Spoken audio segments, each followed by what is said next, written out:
आज हम पढ़ेंगे क्राउन की शक्तियाँ। तो क्राउन के पास जो कार्यपालिका शक्तियाँ हैं, उनमें हम देखते हैं कि क्राउन की कार्यपालिका शक्तियों में सबसे पहला है प्रशासन का निर्देशन, यानी कि क्राउन जो है वो प्रशासन का निर्देशन करता है। इसके अलावा वो राष्ट्रीय कानूनों का क्रियान्वयन करवाता है और उनका पालन भी करवाता है। क्राउन क्या करता है? राष्ट्रीय कानूनों का क्रियान्वयन एवं उनका पालन करवाता है। इसके अलावा वह प्रधानमंत्री और अन्य मंत्रियों की नियुक्ति करता है। हालांकि संसदीय शासन व्यवस्था होने के कारण उसे बहुमत दल के नेता को ही प्रधानमंत्री नियुक्त करना पड़ता है और उसकी सलाह पर ही वो अन्य मंत्रियों की नियुक्ति करता है। इसके अलावा क्राउन उच्च अधिकारियों एवं जल, थल तथा नभ सेना के समस्त पदाधिकारियों की नियुक्ति भी करता है। इसके अलावा क्राउन राष्ट्रीय सैनिक सेवाओं का सर्वोच्च सेनापति है। राष्ट्रीय सैनिक सेवाओं का सर्वोच्च सेनापति भी है। वो न्यायाधीशों, बिशप, राजदूतों और वाणिज्यिक दूतों की नियुक्ति भी करता है। न्यायाधीशों को छोड़कर अन्य अधिकारियों के विरुद्ध अनुशासन की कार्यवाही भी कर सकता है तथा उन्हें पदच्युत भी कर सकता है। दैनिक प्रशासन और स्थानीय स्वशासन की देखभाल भी क्राउन करता है, क्योंकि वहां पर केंद्र सरकार के अधीन ही स्थानीय स्वशासन की व्यवस्था है। इसके अतिरिक्त मंत्रीगण व्यक्तिगत या सामूहिक रूप से जो भी कार्य करते हैं वे राजमुकुट के नाम से ही किए जाते हैं।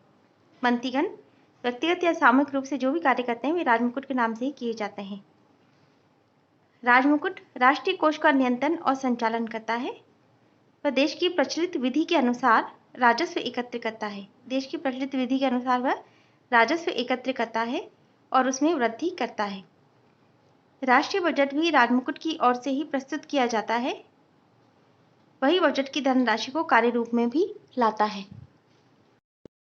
इसके बाद हम देखते हैं कि सम्राट के वैदेशिक संबंधों के संचालन से संबंधित शक्तियाँ। सम्राट के वैदेशिक संबंधों के संचालन से संबंधित शक्तियाँ। समस्त विदेशी मामले या विदेशी कार्य उसी की ओर से या उसी के नाम से होते हैं। समस्त विदेशी मामले यानी फॉरेन अफेयर्स या जो भी विदेशी कार्य होते हैं वो उसी के नाम से किए जाते हैं।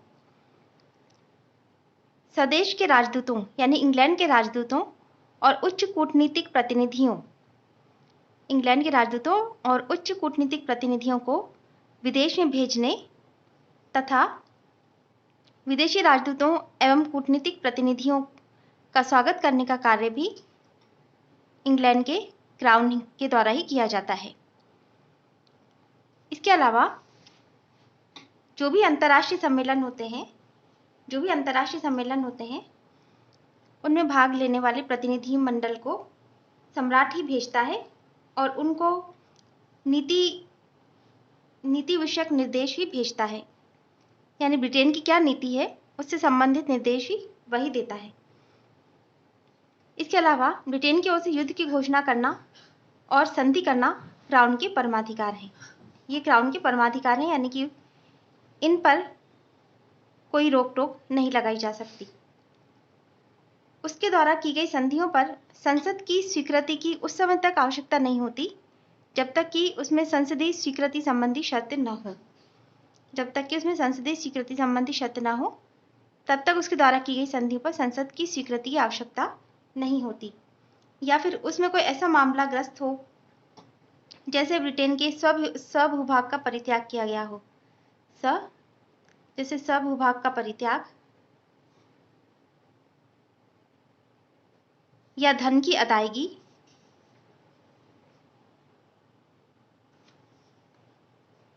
या देश के प्रचलित कानून में परिवर्तन करना, इस तरह का अगर कोई मामला हो तो ऐसी स्थिति में संसद की स्वीकृति की आवश्यकता होगी, अन्यथा संसद की स्वीकृति की आवश्यकता नहीं होती। कई बार क्राउन के द्वारा सार्वजनिक और राष्ट्रीय हितों का सहारा लेकर के और गोपनीय वैदेशिक संधियां भी की जाती हैं। आजकल सभी देशों में कार्यपालिका इस तरह के कार्य करती हैं कि वो सार्वजनिक और राष्ट्रीय हितों का नाम लेकर के और गोपनीय संधियां भी कर लेती हैं। इसके अलावा क्राउन के उपनिवेश और राष्ट्रमंडल संबंधी अधिकार भी हैं। अब ब्रिटेन के उपनिवेश तो अब है नहीं, जो कि पहले ब्रिटेन के बहुत सारे उपनिवेश थे और उसने बहुत सुदूर देशों में भी, जैसे भारत भी उसका उपनिवेश था, तो दूर दूर देशों में जो उसने उपनिवेश बनाए थे वो तो अब नहीं है, वो सब स्वतंत्र हो गए हैं। लेकिन अभी भी राष्ट्रमंडलीय देशों का वो औपचारिक प्रधान है। जैसे न्यूजीलैंड, कनाडा, ऑस्ट्रेलिया, इन सब में ये स्वशासित राष्ट्रमंडल हैं, मतलब स्वशासित देश हैं, लेकिन ये राष्ट्रमंडलीय देश भी हैं और इनमें वो गवर्नर जनरल आदि की नियुक्ति करता है। अब हम देखेंगे क्राउन की व्यवस्थापन संबंधी शक्तियाँ, यानी क्राउन के पास कौन कौन सी व्यवस्थापन संबंधी शक्तियाँ हैं। तो ब्रिटेन में माना जाता है कि जो विधायनी शक्तियाँ हैं वो संसद सहित सम्राट यानी किंग इन पार्लियामेंट में निहित रहती हैं। संसद सहित सम्राट में निहित रहती है, यानी सम्राट संसद के अंतर्गत भी आता है और कार्यपालिका के अंतर्गत भी आता है। तो पहली शक्ति हम ये देखते हैं कि जो लॉर्ड सभा की जो संसद की जो रचना होती है, तो उसमें 2 सदन होते हैं। तो जो द्वितीय सदन है लॉर्ड सभा के निर्माण के संबंध में ब्रिटेन के सम्राट को शक्ति प्राप्त है, उसको पीयर बनाने का अधिकार है। लॉर्ड सभा में जो पीयर होते हैं उनकी उपाधि सम्राट ही दिया करता है और पीयर ही लॉर्ड सभा के सदस्य हो सकते हैं। इसके अलावा जो प्रथम सदन है लोक सदन, उसके चुनाव की तिथि की घोषणा भी वह करता है।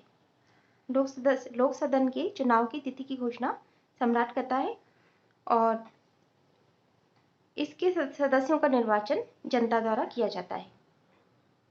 जनता द्वारा वयस्क मताधिकार के आधार पर किया जाता है। तो एक तरह से उसके निर्माण के संबंध में क्राउन की शक्तियां होंगी। दूसरा है कि जब संसद बनती है तो संसद के दोनों सदनों का अधिवेशन बुलाना और स्थगित करने का काम भी सम्राट के पास ही है। संसद के दोनों सदनों का अधिवेशन बुलाना और उनको स्थगित करना सम्राट के अधिकार क्षेत्र के अंतर्गत आता है। अब हम देखेंगे कि जो लॉर्ड सभा है, लॉर्ड सभा तो एक स्थायी सदन है, यानी कि उसका विघटन नहीं हो सकता, लेकिन जो लोक सदन है उसका विघटन करने का काम भी सम्राट कर सकता है, यानी प्रधानमंत्री की सलाह पर सम्राट लोक सदन का विघटन कर सकता है। तो संसद के निर्माण में, संसद के संचालन में और संसद के विघटन में उसका कार्य होता है। इसके अलावा हम देखते हैं कि जब संसद का आरंभ होता है तो नई संसद के आरंभ में सम्राट द्वारा राज सिंहासन भाषण स्पीच फ्रॉम द थ्रोन दिया जाता है। नई संसद के आरंभ में सम्राट द्वारा राज सिंहासन भाषण भी दिया जाता है और इस राज सिंहासन भाषण में वो संसद का स्वागत करता है और देश की जो नीति होती है उस पर प्रकाश डालता है। हालांकि ये नीति मंत्री ही तैयार करते हैं, लेकिन फिर भी इस भाषण में देश की नीति पर प्रकाश डालने का काम सम्राट द्वारा किया जाता है। इसके अलावा हम ये देखते हैं कि जो क्राउन है यानी राजमुकुट के मंत्री वो संसद सदस्य भी होते हैं, यानी इसके ही मंत्री माने जाते हैं जो कि संसद सदस्य होते हैं। वे सरकारी विधेयक प्रस्तुत करते हैं और कोई भी विधेयक उस समय तक कानून का रूप नहीं ले सकता जब तक कि इस पर सम्राट के हस्ताक्षर न हो गए हों। कोई भी विधेयक उस समय तक कानून का रूप नहीं ले सकता जब तक उस पर सम्राट के हस्ताक्षर न हो गए हों। इसके बाद हम देखेंगे कि संसद संबंधी शक्तियों में एक शक्ति सम्राट के पास सपरिषद आदेश देने की भी है। सपरिषद आदेश का अर्थ ये होता है कि आजकल क्योंकि बहुत ज़्यादा काम बढ़ गया है, व्यवस्थापन संबंधी कार्य बहुत ज़्यादा बढ़ गया है, तो संसद द्वारा कानून की मोटी रूपरेखा पारित कर दी जाती है। संसद कानून की मोटी रूपरेखा पारित कर देती है और सूक्ष्म बातों की पूर्ति राजमुकुट द्वारा की जाती है। तो इस तरह से वो एक तरह से व्यवस्थापन का भी काफ़ी कार्य कर लेता है। उसके मंत्री, उसके प्रशासनिक अधिकारी व्यवस्थापन संबंधी कार्य कर लेते हैं, क्योंकि केवल मोटी रूपरेखा ही संसद पारित करती है और छोटी छोटी बातें या सूक्ष्म बातों की पूर्ति राजमुकुट द्वारा की जाती है। इन अपरिष्कृत आदेशों को ऑर्डर्स इन काउंसिल भी कहा जाता है। अब हम देखते हैं कि न्यायिक शक्तियां क्या क्या है। सम्राट के पास कौन कौन सी न्यायिक शक्तियां हैं। पहले बात तो ये कि सम्राट को न्याय का स्रोत माना जाता है, फाउंटेन ऑफ द जस्टिस माना जाता है। सभी न्यायालय सम्राट के न्यायालय माने जाते हैं। सभी न्यायालय सम्राट के न्यायालय माने जाते हैं। और न्यायाधीशों की जो नियुक्ति होती है उसमें भी सम्राट का हाथ रहता है, यानी वो न्यायाधीशों की नियुक्ति करता है और संसद की सहमति से न्यायाधीशों को पदच्युत भी कर सकता है। इसके अलावा अपराधियों के दंड को कम करना या उन्हें क्षमा प्रदान करने का काम भी सम्राट द्वारा किया जाता है और मृत्युदंड पाए हुए अपराधी को भी वो क्षमा कर सकता है। लेकिन ये जो अधिकार है इसको फौजदारी मामलों में ही है, दीवानी मामलों में उसको ये अधिकार नहीं है। इसके अलावा प्रिवी काउंसिल की जो न्यायिक समिति है उसके सम्मुख आए मामलों का भी वह निर्णय करता है और उपनिवेशों और डोमिनियनों की अंतिम अपीलें भी वो सुना करता था। जब ब्रिटेन के पास उपनिवेश और डोमिनियन थे तो उनकी अंतिम अपीलें भी उसके पास प्रस्तुत की जाती थीं। अब हम देखते हैं कि इंग्लैंड के सम्राट के पास कौन कौन सी धार्मिक शक्तियां हैं।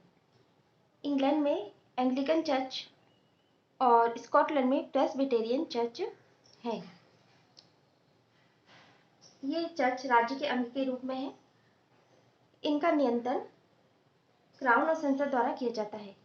इन चर्चों का नियंत्रण क्राउन और संसद के द्वारा किया जाता है। इसके बाद हम देखते हैं कि जो एंग्लिकन चर्च है, एंग्लिकन चर्च के अधिकारियों जैसे आर्क बिशप, डीन और कैनन, इनकी नियुक्ति सम्राट करता है। वह कैंटरबरी और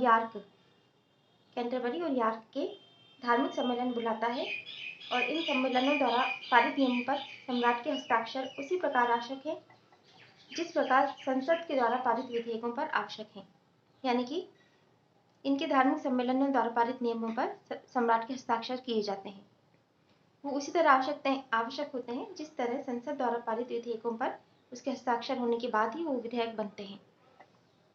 इसके अलावा हम देखते हैं कि 1919 से चर्च के प्रबंध के लिए नेशनल असेंबली की नियुक्ति भी की गई है। ये एक संस्था है और इस सभा द्वारा पारित नियमों पर भी क्राउन के हस्ताक्षर होने आवश्यक हैं। यानी कि इसमें भी सम्राट की अंतिम स्वीकृति होनी आवश्यक होती है। अब हम देखते हैं कि जो धार्मिक अदालतें हैं उनसे अपीलें प्रिवी काउंसिल की न्यायिक समिति के पास आती हैं और व्यक्तिगत रूप से राजा का दायित्व यह है कि रोमन कैथोलिक से वो विवाह नहीं करे, क्योंकि वह एंग्लिकन और प्रेस्बिटेरियन चर्च की दोनों ही धार्मिक व्यवस्थाओं का प्रमुख है। इसके बाद हम देखते हैं कि अपनी धार्मिक शक्तियों के कारण उसको धर्म रक्षक या डिफेंडर ऑफ फेथ कहा जाता है। उसे क्या कहा जाता है? धर्म रक्षक या डिफेंडर ऑफ फेथ। इसके अलावा सम्राट को सम्मान का स्रोत भी माना जाता है, यानी कि सम्राट के पास सम्मान की शक्तियां भी हैं। वो ड्यूक, बैरन, अर्ल, नाइट, इस तरह के सामाजिक सम्मान की उपाधियां भी प्रदान करता है। ड्यूक, बैरन, अर्ल, नाइट आदि सामाजिक सम्मान की उपाधियां हैं और पियर और लॉर्ड राजनीतिक सम्मान की उपाधियां हैं। ये उपाधियां भी सम्राट द्वारा ही दी जाती हैं।